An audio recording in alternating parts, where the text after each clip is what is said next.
Salut à tous, ici Michael, j'espère que vous allez bien. On se retrouve aujourd'hui pour la suite de la formation consacrée au logiciel Blender. Aujourd'hui, on va traiter un sujet qui m'a été demandé moultes et moultes fois sur l'intégralité des réseaux sociaux, sur YouTube, j'ai eu plein de commentaires là-dessus, sur Twitter, sur Discord, sur mon Twitch, des gens me l'ont demandé oralement. Il s'agit d'une explication précise du Principal BSDF. Alors précise, du moins, expliquer tous les paramétrages. On va tous les voir aujourd'hui. Enfin, 99%, les sous-paramétrages, des fois on ne les verra pas, on fera pourquoi pas une vidéo associée, parce que je ne juge pas très important aujourd'hui, mais sachez que ça existe, je vous les montrerai très rapidement où est-ce qu'ils sont présents. L'avantage de cette vidéo, pourquoi déjà je ne l'ai pas traité avant? Parce que je voulais d'abord que vous ayez une certaine a priori de la philosophie des créations de matériaux dans Blender, que vous sachiez un petit peu manipuler le shader editor, les nodes, que vous compreniez un petit peu tout ça, et je pense que du coup ce sera plus facile pour vous de comprendre. Alors que si j'avais fait une vidéo, alors le Principal BSDF, on a cette valeur, cette valeur, cette valeur, ça fait ça, ça fait ça, ça fait ça, je pense que vous aurez été noyé par les informations, alors que là vous pouvez appréhender ça de manière un petit peu plus simplifiée, je pense. Donc j'ai une scène toute simple, on est en Eevee, je vais passer de temps en temps en Cycles, notamment pour la transmission, parce que le résultat sera plus propre et vous allez mieux comprendre l'influence de cette valeur-là.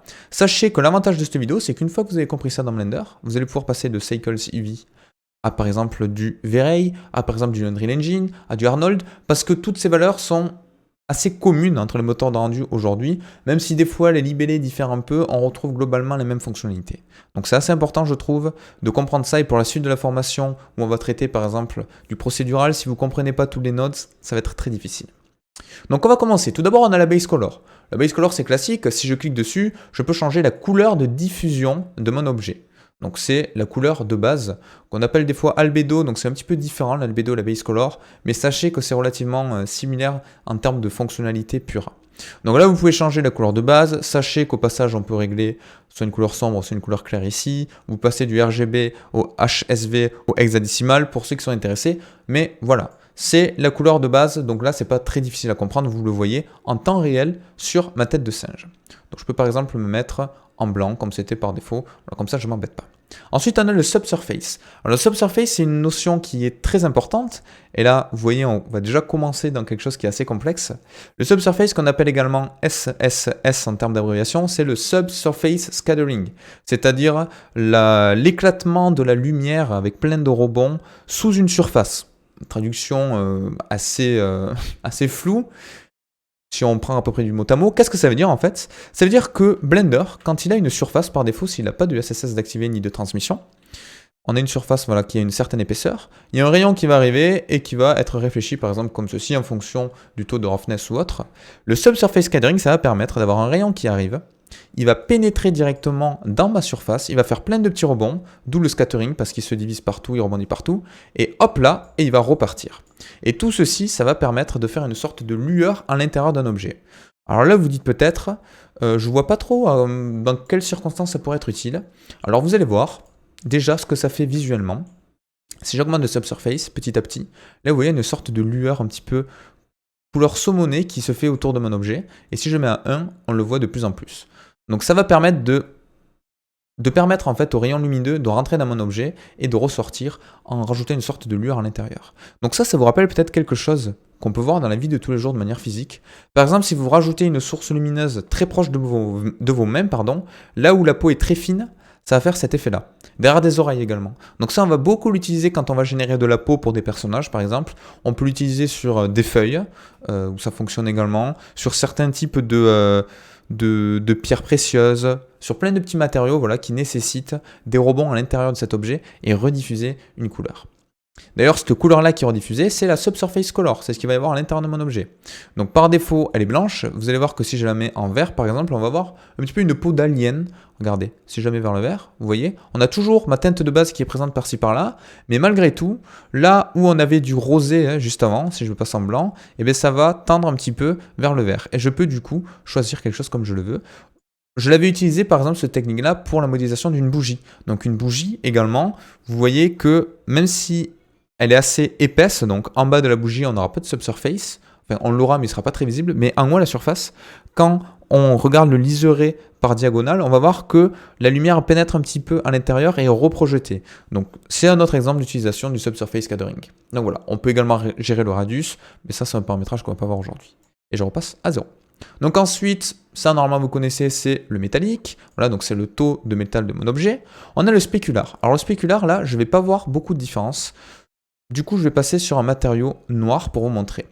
Vous voyez, quand j'ai des sources lumineuses dans ma scène, l'objet va attirer la lumière, va l'absorber et il va avoir certains reflets. Là, vous voyez, il y a des reflets blancs parce que on a des propriétés physiques, mes lumières sont blanches et tout ça cumulé, ça donne des reflets blancs.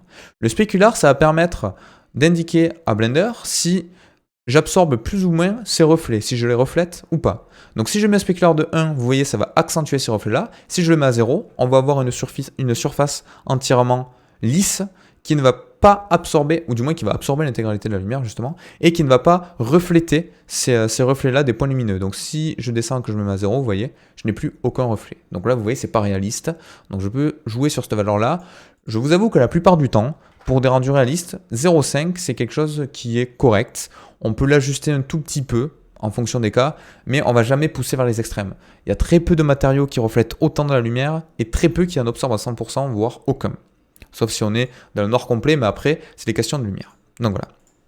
Et vous avez la teinte de ce spécular-là qui permet également, donc en définissant une couleur cette fois-ci, si je me mets sur un vert et que je mets la teinte à 0, on aura des reflets qui sont blancs.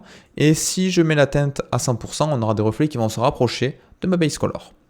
D'accord? Donc ça permet de définir la teinte de mon spécular. Je vais repasser à 0,5 et sur une base color blanche par défaut, comme ceci. Voilà, à peu près. Un petit peu grisâtre, mais c'est pareil. Donc la roughness, c'est la rugosité de mes objets. Donc vous voyez, si je me mets à 100%, là, ça va carrément... C'est un petit peu lié également au spécular. Hein, parce que là, par opposition, le spécular, ça va être soit j'ai des reflets, soit je n'ai pas. La roughness, ça va les étaler. Donc on peut obtenir un petit peu les mêmes effets. C'est-à-dire que si je mets ma roughness à 0, ça ne va pas du tout étaler mes reflets. Donc il va être brut en fonction de la géométrie de mon objet. Vous le voyez, et on obtient du coup un plastique ou un carrelage, par exemple, qui va renvoyer beaucoup de reflets. Alors que si ma roughness, je l'augmente petit à petit, vous voyez, ces reflets vont s'étaler jusqu'à être étalés sur l'intégralité de mon objet et à plus voir ces reflets-là. Donc là, pareil, 0,5 c'est la valeur par défaut qui est correcte, mais on peut le régler par la suite. Ensuite, on a l'anisotropique. Alors l'anisotropique, j'aime bien pour l'exemple vous montrer sur un petit cylindre. Vous allez très vite comprendre pourquoi. Tout simplement parce que c'est un effet qui est... Alors là, faites pas attention à ce que je fais, hein, c'est juste pour préparer le maillage.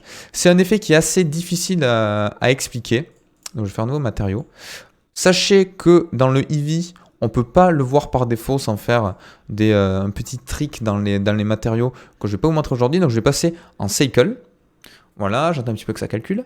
Et sachez que l'anisotropique, c'est l'effet que vous avez par exemple sous les poêles. Alors les poêles où vous cuisinez. Hein. Donc c'est une sorte de reflet métallique mais qui va être cylindrique, du moins avec un certain paramétrage. Par exemple, si je mets ici un anisotropique à 100%, il ne va pas se passer grand chose parce que je dois également baisser un petit peu la roughness pour avoir des reflets. Je peux augmenter le métallique pour bien le voir. Et là vous voyez déjà on commence à avoir des rayons lumineux un petit peu bizarres. Et si je fais une valeur ici à 0,45, vous pouvez voir qu'on a exactement ce qu'on retrouve par exemple sous les poêles avec des reflets qui vont être un petit peu cylindriques, qui vont avoir une forme bien particulière. Donc ça, c'est ce qu'on appelle l'anisotropique. Donc vous pouvez jouer sur la roughness. Donc bien évidemment, si vous en mettez trop, on va pas bien le voir. Donc là, vous voyez, on voit vraiment que ça part du centre et qu'on a des reflets. Si je passe en vue du dessus, on s'aperçoit qu'on a quelque chose qui ressemble à ça. Et je peux du coup, avec la rotation, si par exemple je mets 0,9, obtenir quelque chose de différent. Donc ça va nous permettre d'obtenir les matériaux comme vous le souhaitez. Et c'est une propriété physique à part entière. Vous n'êtes même pas obligé de mettre du métallique, mais on s'en aperçoit mieux. Là, vous voyez, ça n'a pas trop de sens. Donc la plupart du temps, on met du métallique et on peut régler l'anisotropie. Donc c'est vraiment quelque chose qu'on a, comme je dis, ou sur du métal brossé. Des fois, vous avez des métals brossés qui ont ces propriétés physiques-là. Donc c'est un type de métal particulier avec des reflets bien spécifiques. Ou moi, j'aime bien sortir l'exemple des poêles parce que c'est vraiment, ça parle à tout le monde. Si vous prenez une poêle et que vous la bougez comme ceci dessous, vous allez avoir quelque chose qui ressemble à ça. Ok? Si je passe à Eevee, vous voyez, ça s'affiche pas correctement, c'est pour ça que je voulais pas montrer dans le Eevee. Donc ça, c'était pour l'anisotropique. Donc ça peut être très utile. Donc deux valeurs, l'intensité de l'anisotropique et la rotation de celui-ci. Alors le sheen, c'est quelque chose que je vais avoir du mal à vous montrer. C'est une valeur qui va influencer un petit peu les reflets sur les bordures. Donc on va peut-être pas beaucoup le voir si je me mets ici par exemple. Si je touche au sheen, vous voyez, on va avoir plus ou moins de contraste ici, un petit peu comme de l'ambient occlusion. voyez, qui va s'activer ou non. Si je mets le sheen à 0, c'est comme si on avait de l'ambient occlusion sur les bordures ici, avec le noir qui va être mis en évidence et le blanc également, alors que si je l'augmente, ça va changer un petit peu les reflets. Et le tint, donc c'est la teinte de celui-ci, qui va également permettre d'influencer. Donc je vous avoue que ceci, je ne l'ai jamais utilisé. Donc vous pouvez regarder sur internet si vous voulez plus d'infos. Donc comme je vous ai dit, ça permet de changer un petit peu ces valeurs-là. On l'utilise beaucoup pour simuler par exemple, alors si je me reprends, j'ai déjà utilisé pour simuler quand on a des vêtements ou des rideaux ou autres, pour ce côté sur les bordures, pour avoir des reflets un petit peu plus réalistes. Mais je vous avoue qu'on l'utilise pas souvent. Ensuite, on a le clear coat. Alors, le clear coat, ça pareil, vous allez le retrouver dans pas mal de moteurs de rendu. Des fois, ça s'appelle uniquement coat ou coating, ça dépend. Ça va permettre tout simplement de rajouter un vernis sur votre surface. Alors là, vous dites, un vernis, ça sert à quoi? Exemple typique, vous modélisez une photo, voilà, une photo que vous avez prise. Et vous savez, les photos, d'un côté, le papier photo, il est assez rugueux, il ne transmet pas de lumière, et de l'autre côté, il y a beaucoup de reflets. Comme s'il était verni en fait. Et bien c'est le clear coat. Vous voyez, là j'ai mon objet qui ne reflète rien. Si j'augmente mon clear coat, vous voyez, j'ai des reflets qui se passent par-dessus. Là vous dites, mais attendez, on peut déjà faire ça avec la roughness. Mais sachez que c'est deux valeurs différentes. Je peux avoir une roughness très faible et un clear coat, et du coup j'ai plein de reflets qui vont se faire dessus. Mais je peux avoir, derrière mon objet, vous voyez, là, quand je bouge ma roughness classique, on voit les reflets qui vont plus ou moins s'étaler. Donc je peux avoir une roughness de base avec un objet comme une photo par exemple, qui va pas avoir beaucoup de reflets, et par-dessus un vernis. Et ce vernis c'est le clear coat. Et le clear coat, il a une roughness propre à lui-même, donc totalement indépendant de l'autre roughness. Donc si je mets du clear coat, je peux plus ou moins étaler ce reflet-là, et ça permet, avec ces deux valeurs, la roughness de base et le clear coat roughness, d'avoir vraiment des reflets réalistes avec du vernis sur une voiture, par exemple, sur une photographie, sur un écran de téléphone, si vous voulez simuler une vitre un petit peu plus réaliste. Vous avez plein de paramétrages à ce niveau-là. Donc le clear coat, si vous voulez retenir simple, c'est un vernis et vous pouvez gérer l'intensité, vous voyez, de celui-ci. Ensuite, vous avez l'IOR qui va fonctionner notamment avec la transmission et la transmission de roughness. Alors là, pareil, on va passer, je vais faire Alt H parce que j'avais mis une petite sphère derrière. On va passer une fois de plus en cycles, vous allez comprendre pourquoi. Parce qu'on va regarder la transmission. La transmission, ça va indiquer la lumière qui va être transmise à travers mon objet. Bon, jusqu'à là, on l'a déjà vu, donc normalement, c'est pas nouveau, mais ça peut nous permettre, par exemple, de faire une vitre. Là, si je me mets une transmission à 1%, la base color, je vais la mettre un petit peu plus claire, voilà, comme ceci. Vous voyez, là, on a une sensation que la lumière passe un petit peu à travers mon objet. J'ai pas de transmission roughness, donc on comprend pas trop pourquoi ça passe à travers, parce qu'il faut changer cette roughness-là. Donc si cette roughness-là, je la mets à 0, là, on a un vert, on va dire, pur à 100%, qui va vraiment renvoyer la réfraction derrière mon objet. Et on a, comme vous pouvez le voir, un changement de forme. Donc ça, c'est dû à l'IOR, qui signifie Indice of Refraction, c'est-à-dire l'indice de réfraction. Si vous le mettez à 1, vous allez voir ce qui se passe. Si je mets à 1, en fait, il ne va n'y avoir aucune réfraction. C'est-à-dire que mes objets, mes rayons lumineux, pardon, quand ils vont passer à travers quelque chose qui est courbé, donc par exemple, imaginez une lentille comme ceci, voilà, hop là, ben, mes rayons, normalement, quand ils vont arriver ici, voilà, et là, alors peut-être que je l'ai mal dessiné, ouais, j'aurais dû faire un creux. Bon bref, vous allez comprendre. Il y a une réfraction, c'est-à-dire qu'ils vont pointer dans une direction. Et là, il y a un indice de réfraction, donc l'angle de celle-ci. Alors que si je mets une IOR de 1, ben mes rayons, quelle que soit la courbure de mon objet, voilà, même si c'est un objet comme ceci, ou creusé, hein, voilà, et bien ils vont faire un tout droit. Ils ne vont pas être réfléchis, il ne va pas y avoir de réfraction. Donc vous allez très bien le comprendre parce que là, mes lignes qu'il y a derrière, vous voyez, elles sont brisées, elles sont courbées. Si je mets une IOR à 1, vous voyez, c'est entièrement linéaire. Donc c'est pas du tout réaliste. J'ai une sphère derrière, par exemple, et vous allez très vite voir la différence. Si je mets 1.1, vous voyez, de suite, elle est déformée par rapport à la géométrie qu'il y a devant.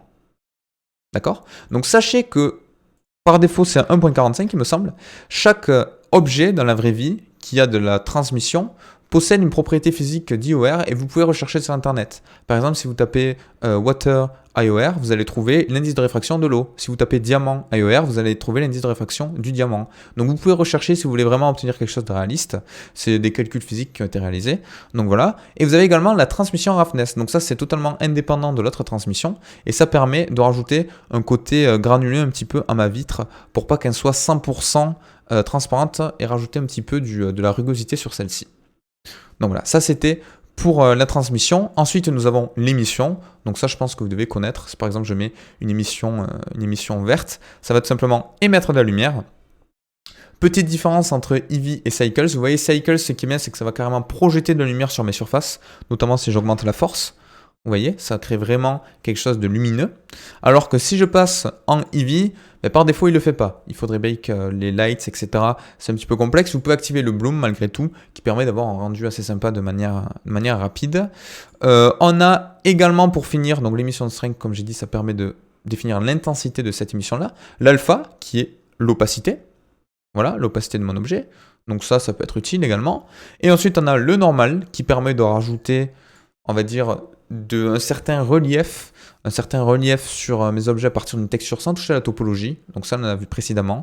Et vous avez également, du coup, le clear coat normal, qui est un channel, donc un calque de normal spécifique pour le clear coat. Donc ça peut être également utile. Donc voilà, beaucoup d'informations. J'espère que vous aurez à peu près tout retenu.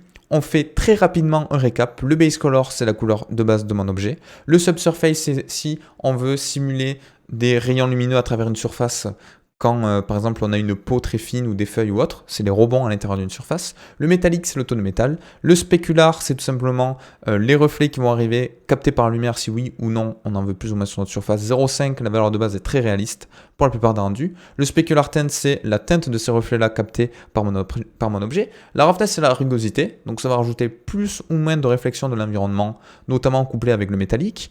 L'anisotropique, c'est un métal bien particulier qu'on retrouve par exemple sous les poils avec les reflets circulaires. Cette circularité peut être définie par l'anisotropique rotation. Le sheen, ça va permettre d'avoir des reflets un petit peu particuliers sur des surfaces courbées sur les bordures, la teinte de celui-ci. Le clear coat, ça permet de rajouter un effet vernis sur mes objets pour ajouter des reflets, une couche par-dessus de reflets, donc totalement indépendant du reste qui est défini par la roughness. D'ailleurs, on a la clear coat roughness qui va définir la rugosité de ce vernis. On a l'IOR qui est l'indice de réfraction qui est connecté directement la plupart du temps avec la transmission qui est totalement dépendante de celle-ci, qui va permettre de définir une réfraction des rayons lumineux lorsqu'elle va passer à travers une surface. À 1, les rayons vont faire un tout droit et du coup on va avoir un semblant de transparent assez bizarre. À 1,4, il va avoir une petite réfraction. À 0,9, on va avoir plus une ouverture, il me semble. À vérifier, mais je pense que ça fonctionne comme ça dans mes souvenirs. Donc voilà, on a une roughness de cette transmission-là si on veut obtenir du vert un petit peu plus granuleux. On a l'émission pour émettre de la lumière avec son intensité. On a l'alpha pour l'opacité et on a les normales gérées tout en bas. Donc voilà, cette vidéo était assez importante. J'espère que vous aurez appris des choses, notamment le subsurface. Souvent, c'est assez méconnu, mais c'est très souvent utilisé. J'espère que ça vous aura plu. On se retrouve très vite pour la suite de la formation. N'hésitez pas à aller faire un petit tour sur mes réseaux sociaux si ça vous botte. Vous avez le Twitter, l'Instagram dans la description et le Twitch sur lequel je suis en live tous les soirs. Je vais faire une vidéo pour en parler, ou je l'ai déjà faite. Je sais pas, ça dépend à quelle date sortira cette vidéo. Sur ce, portez-vous bien et on se retrouve très vite pour la suite de la formation. Ciao tout le monde.